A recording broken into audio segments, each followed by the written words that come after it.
দিতে পারি না, আমি তেমন লোক নই। পিতা বললেন, আপনি অবশ্যই যুক্তিপূর্ণ কথা বলেছেন। হযরতে যায়েদকে আনা হলো। হুজুর বললেন, তুমি কি চেনো এদের কি? যায়েদ বললেন, চিনি, ইনি আমার বাবা, উনি আমার চাচা। যায়েদের পিতা বলেন, বাবারে বাড়ি চলো, তোমার মা কেঁদে কেঁদে হয়রান, চলো বাড়ি যাই, বাড়ির যা কিছু আছে সব তোমাকে ফিরিয়ে দেওয়া হবে।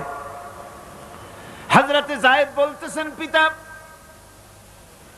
বাড়িতে যা আছে তাই শুদ্ধ, তামাম দুনিয়াটা যদি আমারে দেওয়া হয়, এই লোকটির কাছে থেকে যে ব্যবহার পেয়েছি, আমি এই লোকের কদম ছেড়ে যেতে পারি না।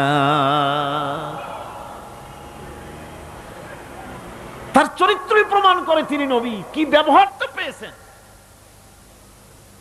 হযরত আনাস রাদিয়াল্লাহু তাআলা আনহু ছোট মানুষ, 8 বছর বয়সের সময় হুজুরের খাদেম হয়ে হুজুরের বাড়িতে আসছেন। আচ্ছা, 8 বছর বয়সের কিশোর ভুল তো করতেই পারে। গরম পানি চাইলে ঠান্ডা পানি এনে দেবে, স্যান্ডেল চাইলে জুতো আনবেন, বিছানা বিছাইতে বললে উঠাই থবে, এটা স্বাভাবিক। কিশোর মানুষ, ছোট মানুষ। এবার শুনুন, বাইয়ানাত কারে বলে? নবীদের বাইয়ানাত আল্লাহ যে দিয়েছেন সেটা কি জিনিস?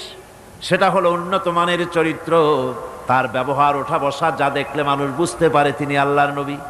হযরতে আনাসের মুখে শুনুন। হযরতে আনাস রাদিয়াল্লাহু তাআলা আনহু বলেন, একাধিক ক্রমে টানা 10টি বছর রাসূলের খেদমতের ভিতরে নিয়োজিত ছিলাম। 10টি বছরের ভিতরে একটা দিনের জন্য নবীজি আমাকে ধমক দিয়ে কথা বলেন নাই।